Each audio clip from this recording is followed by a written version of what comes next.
যারা এরকম আধিপত্যবাদ বিস্তার করতে চায় বের হয়ে যাবে।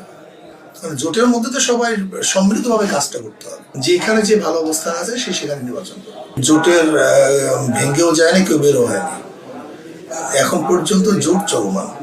যদি কেউ এককভাবে ক্ষমতা যাওয়ার স্বপ্ন না দেখে, সবাইকে নিয়ে যদি চলতে চায়, চলার ইচ্ছা পোষণ করে, তাহলে তো কোনো সমস্যা হওয়ার কথা না।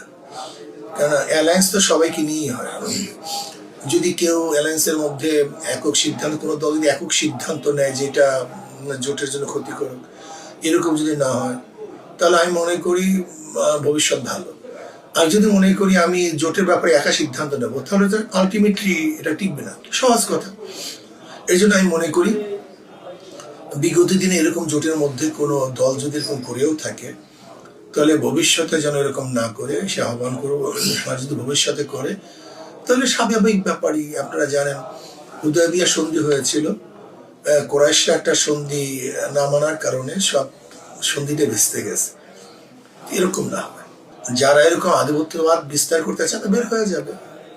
জোটের মধ্যে তো সবাই সম্মিলিতভাবে কাজটা করতে হবে। জোট মানেই তো সম্মিলিত একটা মতামত। সেখানে একক মতামত মানে কি, সে ভিন্ন হয়ে গেছে, নিজেই ভিন্ন হয়ে গেছে। এটাই মনে করতে হবে, এটা বাস্তবতা। আমরা তো নির্দিষ্ট কোনো আসন এখন পর্যন্ত কেউ নির্ধারণ করিনি, এটা ভুল। যেখানে যে ভালো অবস্থান আছে সে সেখানে নির্বাচন করবে। কেউ বন্টন করে তাহলে জড়িত হবে, যদি সম্মিলিতভাবে বন্টন করে তাহলে সম্মিলিত হলো, সেটা জড়িত হওয়ার তখন আমি যুক্তি দেখি না। কতটি আসনে আসলে ইলেকশন করার জন্য আপনার প্রস্তুতি নিচ্ছেন? যতগুলিতে আমরা করছি, নমুনা সাবমিট করছি, এবং আমাদের আসলে জোট একটা থাকবে, জোট একটা থাকবে, ইসলামিক জোট একটা থাকবে। যদি কেউ বের হয় তাকে বাদ দিয়ে আমরা যারা আছি তারা নির্বাচন করবে একসাথে।